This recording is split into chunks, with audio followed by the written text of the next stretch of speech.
जय हिंद साथियों, स्वागत है आप सभी का एनालिसिस वाला यूट्यूब चैनल पर। दोस्तों आज 17 सितंबर को आपका सेकंड शिफ्ट का आरआरसी का एग्जाम खत्म हो गया है। तो आज के इस वीडियो में 17 सितंबर सेकंड शिफ्ट पूछे गए जीके साइंस करंट अफेयर्स के अधिकतम रियल प्रश्न मिल गए, तो उन सभी प्रश्नों को देखने का प्रयास करेंगे। इससे पहले दोस्तों चैनल पर नए हैं तो चैनल को सब्सक्राइब कर लीजिएगा, नोटिफिकेशन बेल को भी ऑन कर लीजिएगा। इस वीडियो का टारगेट दोस्तों आपका 500 लाइक का, तो 500 लाइक सभी लोग कीजिएगा और चैनल को सब्सक्राइब भी कर लीजिएगा। तो चलिए दोस्तों देखते हैं आज का कैसा कैसा प्रश्न आपको देखा गया था। को मिला था आपका कि ट्रेनें को टक्कर से बचाने के लिए रेलवे ने किसका परीक्षण किया है। तो दोस्तों अभी हाल ही में स्वदेशी निर्मित ट्रेन टक्कर सुरक्षा प्रणाली कवच का परीक्षण भारतीय रेलवे ने नया इतिहास रच दिया। ट्रेन में बैठकर रेल मंत्री अश्विनी वैष्णव ने ट्रेन टक्कर सुरक्षा प्रणाली कवच का परीक्षण किया है। तो दोस्तों आपका कवच राइट आंसर हो जाएगा। जब आपस में जो ट्रेन टकराए नहीं उसके लिए आपका कवच प्रणाली को विकसित किया गया है, तो आपका कवच राइट आंसर हो जाएगा। और रेल मंत्री कौन है, तो अश्विनी वैष्णव जी रेल मंत्री हैं। इसके अलावा दोस्तों एक और प्रश्न रेलवे से पूछा गया था कि आपका जो जानवरों को बचाने के लिए रेलवे ने कौन सा आपका समिति का गठन किया है, कोई या किसका गठन किया है। तो आपका समन्वय समिति दोस्तों आपका राइट आंसर हो जाएगा। अगर ये प्रश्न आया होगा तो ठीक है। अगर रेलवे स्टूडेंट का करना था, दो प्रश्न पूछा गया था, एक मवेशियों को बचाने के लिए, एक ट्रेन को टक्कर बचाने के लिए। ट्रेन का टक्कर तो आपका कवच राइट आंसर है। और जब जानवरों को बचाने के लिए कौन सा कवच लॉन्च किया है, तो आपका समन्वय समिति का गठन किया है जलवायु परिवर्तन मंत्रालय के साथ मिलकर। तो ये आया था क्या नहीं आया था, आप कमेंट सेक्शन में बताइएगा। अगला क्वेश्चन आया था पॉलिटी से दोस्तों, वार्षिक वित्तीय विवरण किस अनुच्छेद में वर्णित है। तो दोस्तों अनुच्छेद 112 राइट आंसर हो जाएगा। वार्षिक वित्तीय विवरण या केंद्रीय बजट का जो प्रावधान है आपका 112 अनुच्छेद में है। आपको ज्ञात रहे दोस्तों कि जो बजट है आपका, बजट का उल्लेख संविधान में कहीं भी नहीं किया गया है। बजट के लिए आपका वार्षिक वित्तीय विवरण का उल्लेख किया गया है। तो बजट का पूछेगा कि बजट किस अनुच्छेद में है, तो दोस्तों आपको नन ऑफ दीज मानना है। और दोस्तों अगर आप हमारे ये 17 से 15 अगस्त तक का सभी शिफ्टों का PDF लेना चाहते हैं, detail explanation and section wise 100% real पर आपको इस PDF में मिलेगा मात्र 20 रुपये के शुल्क पे। और लेने के लिए दोस्तों आप हमें कॉन्टैक्ट कीजिएगा, इस नंबर पर व्हाट्सएप मैसेज कीजिएगा, कॉल मत कीजिएगा। इसमें दोस्तों आपका 150 प्रश्नों का संग्रह है विद डिटेल एक्सप्लेनेशन, जितना भी अभी तक एग्जाम हुए, जब तक आपका एग्जाम होंगे जब तक आपको ये PDF प्रोवाइड किया जाएगा। तो दोस्तों लेने के लिए आप हमें व्हाट्सएप मैसेज कीजिएगा, व्हाट्सएप नंबर सामने दिया गया है।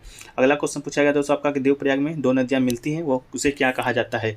तो दोस्तों देवप्रयाग की बात करें तो देवप्रयाग जिसमें अलकनंदा और भागीरथी दो नदियाँ आपस में संगम पर बसा हुआ है। अलकनंदा और भागीरथी नदियाँ दोनों यहाँ के मिल जाती है। यही दोनों नदियों को सम्मिलित धारा को गंगा कहा जाता है। तो गंगा आपका राइट आंसर हो जाएगा, जो देवप्रयाग में अलकनंदा और भागीरथी के साथ मिलकर आपका गंगा का निर्माण करती है। अगला क्वेश्चन दोस्तों पूछा गया था आपका वनों के अचानक विनाश से सरकार के द्वारा वहाँ क्या किया जाएगा, इस तरह का आपका प्रश्न पूछा गया था, जिनमें दोस्तों आपको वहाँ पर दिया गया था ये एग्रीकल्चर, फेरीकल्चर, इस तरह का ऑप्शन दिया गया था। तो इसका जो एग्जैक्ट क्वेश्चन है दोस्तों आपको नहीं मालूम है, तो आपको मालूम है तो कमेंट में बताइएगा। अगला क्वेश्चन पूछा गया था तो कौन सा कचरा को नीला डब्बा में रखा जाता है। तो दोस्तों नीला डब्बा में कौन सा कचरा को रखा जाता है, तो ब्लेड्स, दवाओं का कचरा, कांच की टूटी बोतलें, प्लास्टिक की टूटी फूटी बोतलें आदि सामान नीले रंग के डिब्बे में रखी जाती है। तो ये दोस्तों आपका प्रश्न शायद आया था। इसके अलावा दोस्तों पूछा गया था कि 2021 में हॉल ऑफ फेम में किस भारतीय को रखा गया, किस भारतीय क्रिकेटर को रखा गया है। तो इसका जो राइट आंसर हो जाएगा दोस्तों आपका विनू मांकड़ आपका राइट आंसर हो जाएगा, जिसे 2021 के हॉल ऑफ फेम में आपका रखा गया था। अगला क्वेश्चन दोस्तों पूछा गया था दिल्ली में उच्च न्यायालय की स्थापना कब हुआ था।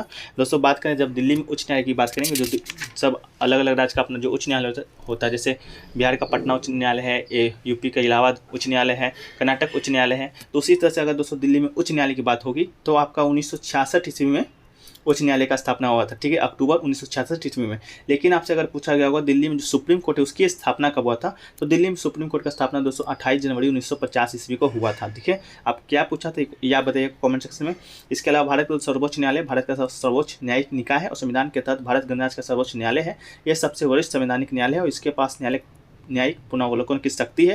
न्यायिक पुनरावलोकन की शक्ति दोस्तों कल के स्टूडेंट पूछा गया था कहाँ से लिया गया है, तो ये आपका अमेरिका के संविधान से लिया गया है। तो दोस्तों आपको क्या पूछा गया, दिल्ली में उच्च न्यायालय पूछा गया था या सुप्रीम कोर्ट पूछा गया था। ऑप्शन के अनुसार अपना देख लीजिएगा और बताइएगा क्या पूछा गया था आपका। अगला क्वेश्चन पूछा गया था दोस्तों आपका ब्रिक और मूत्राशय को कौन जोड़ता है। तो दोस्तों ब्रिक और मूत्राशय की बात करें तो इस मूत्र वाहिनी की नली के द्वारा आपको जोड़ा जाता है। यह एक पेशी संकीर्ण नलिया जोड़ी में मौजूद होता है जो मूत्र को गुर्दे से मूत्राशय की ओर ले जाता है। ठीक है, और यूरेटस किडनी को यूरिनरी ब्लैडर से जोड़ता है। तो आपका मूत्रवाहिनी आपका राइट आंसर था, तो कि सही आंसर हो जाएगा। अगला क्वेश्चन दोस्तों पूछा गया था आपसे अमाशय में कौन सा अम्ल पाया जाता है। तो अमाशय में दोस्तों अमाशय प्रोटीज, पेप्सिन जैसे प्रोटीन पाचक एंजाइम और हाइड्रोलिक अम्ल मुक्त करता है जो जीवाणु से मारते हैं या रोकते हैं और प्रोटीज को काम करने के लिए अम्लीय पीएच उपलब्ध कराते हैं। तो ठीक है दोस्तों। अगला देखते हैं दोस्तों कि पंचायत का चुनाव कौन कराता है। आपके पास ऑप्शन दिया गया था राज्य निर्वाचन आयोग या केंद्र निर्वाचन आयोग, जो केंद्र में चुनाव कराता है। तो बात करें दोस्तों पंचायत चुनाव को, तो ये आपका कराता है राज्य निर्वाचन आयोग। मतलब जी निर्वाचन आयोग दो तरह का होता है, एक राज्य निर्वाचन, एक केंद्र निर्वाचन। केंद्र निर्वाचन आयोग का जो उस स्तर पर जो आपका कराता है चुनाव, आपका लोकसभा विधानसभा का चुनाव होता है, और पंचायत का चुनाव आपका राज्य निर्वाचन आयोग कराता है, जो आपका राज्य से संबंधित होता है। अगला क्वेश्चन पूछा गया दोस्तों, निम्न में से कौन सा शास्त्रीय भाषा नहीं है। तो दोस्तों आपके पास ऑप्शन दिया गया था बंगाली आपका शास्त्रीय भाषा नहीं है, आपका ऑप्शन में दिया गया था। लेकिन दोस्तों बात करें कौन कौन सा शास्त्रीय भाषा है, तो ये एक प्राचीन भाषा है जो शास्त्रीय भाषा है। आपका वर्तमान में 6 भाषा हैं जो कि आपका शास्त्रीय भाषा है, जिसका दर्जा दिया गया है। पहला आपका संस्कृत है, दूसरा तेलुगु है, तीसरा तमिल है, चौथा ओडिया है, पांचवा मलयालम और छठा कन्नड़। संस्कृत को दोस्तों 2005 ईस्वी में जोड़ा गया था, तेलुगु को ओडिया को दोस्तों आपका 2014 ईस्वी में जोड़ा गया था, मलयालम को 2013 ईस्वी में जोड़ा गया था, और दोस्तों बात करें तेलुगु का तमिल का, तो इसे आपका 2004 ईस्वी में जोड़ा गया था।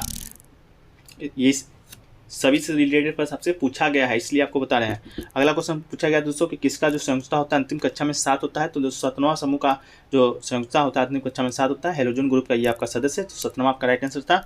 इसके अलावा दोस्तों पूछा गया था पार्श्वनाथ का मंदिर किस राज्य में स्थित है। तो पार्श्वनाथ के मंदिर किस राज्य में स्थित है, आपको 4 ऑप्शन दिया गया था, राजस्थान, केरल, कर्नाटक और मध्य प्रदेश। तो आपका राइट आंसर दोस्तों आपका मध्य प्रदेश हो जाएगा, क्योंकि पार्श्वनाथ का जो मंदिर आपका मध्य प्रदेश में स्थित है। इसके अलावा दोस्तों आपका झारखंड में भी स्थित है, लेकिन झारखंड आपका ऑप्शन में नहीं था, तो आपका ऑप्शन के अनुसार मध्य प्रदेश में पार्श्वनाथ का मंदिर राइट आंसर हो जाएगा, जो जैन धर्म से संबंधित आपका मंदिर है। अगला क्वेश्चन पूछा गया दोस्तों कि मार्च 2021 में कर्नाटक का मुख्य न्यायाधीश कौन है। तो दोस्तों उच्च न्यायालय कर्नाटक के मुख्य न्यायाधीश की बात करें और अन्य न्यायाधीशों से बना हुआ है। न्यायाधीशों की जो नियुक्ति होती है भारत के राष्ट्रपति के द्वारा की जाती है, ठीक है। अब फरवरी 2022 तक उच्च न्यायालयों में 62 की स्वीकृति अधिकतम शक्ति में से 45 न्यायाधीश हैं। इसके अलावा बात करें दोस्तों कौन है आपका मुख्य न्यायाधीश, तो ऋतुराज अवस्थी 11 अक्टूबर 2021 से मुख्य न्यायाधीश हैं आपका कर्नाटक उच्च न्यायालय में। तो ऋतुराज अवस्थी आपका राइट आंसर हो जाएगा। अगला क्वेश्चन पूछा गया दोस्तों वन विचारक के लेखक कौन है। आपके पास ऑप्शन दिया गया था स्वामी विवेकानंद, ईश्वरचंद्र विद्यासागर। तो इस तरह से आपको ऑप्शन दिया गया था, जिसमें तो स्वामी विवेकानंद आपका राइट आंसर हो जाएगा। वन विचारक जो लेखक है आपका स्वामी विवेकानंद बिल्कुल राइट आंसर है। अगला क्वेश्चन दोस्तों पूछा गया था गर्भ निरोधक गोलियां क्यों ली जाती है। तो दोस्तों गर्भ को रोकने के लिए गर्भ निरोधक गोलियां ली जाती है, लेकिन आप ऑप्शन बताइएगा कि ऑप्शन आपका क्या दिया गया था। अगला क्वेश्चन दिया गया था दोस्तों कि आवर्त सारणी ऊपर से नीचे आने पर क्या होता है। तो दोस्तों जो आकार होता है वो आपका कम हो जाता है, आकार कम हो जाता है कि ज़्यादा हो जाता है। दोस्तों इसका कंफर्म आइडिया नहीं है, आप कमेंट सेक्शन में बताइएगा, लेकिन आकार कम हो जाता है, आकार बढ़ जाता है, इस हिसाब से आपका ऑप्शन दिया गया था। अगला क्वेश्चन पूछा गया दोस्तों कि लड़कियों के मासिक धर्म होता है उसे क्या कहा जाता है। तो दोस्तों मासिक धर्म को महावारी, रजो धर्म, मेंस्ट्रुअल साइकिल, MC पीरियड्स के नाम से भी जाना जाता है। तो रजो धर्म आपको ऑप्शन में दिया गया था, तो लड़कियों के मासिक धर्म को दोस्तों आपका रजो धर्म के नाम से भी जाना जाता है। अगला क्वेश्चन पूछा गया दोस्तों कि मधुमक्खी का डंक होता है उसे ठीक किया जा सकता है किस प्रकार से। आपके पास ऑप्शन दिया गया था sodium bicarbonate, sodium carbonate, HNO3, जिस तरह से आपका ऑप्शन दिया गया था। तो राइट आंसर दोस्तों आपका हो जाएगा बेकिंग सोडा, जिससे कि दोस्तों आपका सोडियम बाइकार्बोनेट भी कहते हैं। तो सोडियम बाइकार्बोनेट का यूज आपका मधुमक्खी के डंक को ठीक करने में किया जाता है। इसके अलावा सिरका का भी इस्तेमाल किया जाता है। तो बेकिंग सोडा बाइकार्बोनेट जिसका रासायनिक नाम है आपका सही आंसर हो जाएगा। अगला क्वेश्चन पूछा गया था प्रकाश संश्लेषण के दौरान कौन सा गैस उत्सर्जित होता है। तो पेड़ पौधे प्रकाश संश्लेषण की क्रिया में कार्बन डाइऑक्साइड गैसों का अवचन करते हैं, क्योंकि कार्बन डाइऑक्साइड जल के अभिक्रिया के परिणाम स्वरूप कार्बोहाइड्रेट तथा ऑक्सीजन गैस का निर्माण होता है। इसका ऑप्शन क्या दिया गया तो दोस्तों आप बताइएगा उत्सर्जित करता है कौन सा गैस, आपका ऑक्सीजन ऑप्शन के अनुसार अपना मान लीजिएगा। अगला पूछा गया दोस्तों प्रिज्म में प्रकाश जाएगा तो कितने बार रिफ्लेक्शन होगा। आपके पास ऑप्शन दिया गया था 0, 1, 2, 3। तो आपका जो ऑप्शन है दोस्तों आपका 3 बिल्कुल राइट आंसर हो जाएगा। जब प्रिज्म में प्रकाश जाएगा तो आपका जो कितना बार रिफ्लेक्शन होगा 3 बार आपका राइट आंसर हो जाएगा। इसके अलावा दोस्तों आपसे पूछा गया था कर्नाटक का मुख्य न्यायाधीश आपका दोस्तों हो गया है। इसके अलावा दोस्तों जानवरों को बचाने के लिए रेलवे ने कौन सा ये क्या है, तो आपका समन्वय समिति का गठन किया है। इसके बाद दोस्तों आपसे पूछा गया था हिमाचल प्रदेश का सबसे ऊंचा दर्रा कौन सा है। तो दोस्तों हिमाचल प्रदेश का सबसे ऊंचा दर्रा आपका सिपिकल्ला दर्रा राइट आंसर हो जाएगा। इसके बाद दोस्तों पूछा गया था इनमें से कौन सा अधिकार मौलिक अधिकार है कि नहीं है, ये पूछा गया था, जिसमें ऑप्शन दिया गया था दोस्तों आपका संवैधानिक उपचारों का अधिकार शायद दिया गया था। तो ये हमारा आपका मौलिक अधिकार है। तो दोस्तों इतना ही प्रश्न आज के सेकंड शिफ्ट में पूछे गए थे, जो कि हमें प्राप्त हुए और प्रश्न प्राप्त होंगे तो आपको पीडीएफ में शामिल कर दिया जाएगा। पीडीएफ आपको कहाँ मिलेगा? टेलीग्राम चैनल पर। इसके अलावा दोस्तों आप हमारे पीडीएफ को लेना चाहते हैं 17 अगस्त से 15 सितंबर तक की, तो आप हमें व्हाट्सएप मैसेज कीजिएगा। व्हाट्सएप नंबर जो सामने ऊपर दिया गया है वहीं से आपको प्राप्त होगा, मात्र 20 रुपये के न्यूनतम शुल्क पर। तो मिलते हैं दोस्तों नेक्स्ट वीडियो में। जब तक के लिए आप सुरक्षित रहिए, सही रहिए। और दोस्त चैनल पर नए हैं तो चैनल को सब्सक्राइब कर लीजिए, नोटिफिकेशन बेल को भी ऑन कर लीजिएगा। तो मिलते हैं नेक्स्ट वीडियो में, जब तक ले जाएं, जय भारत।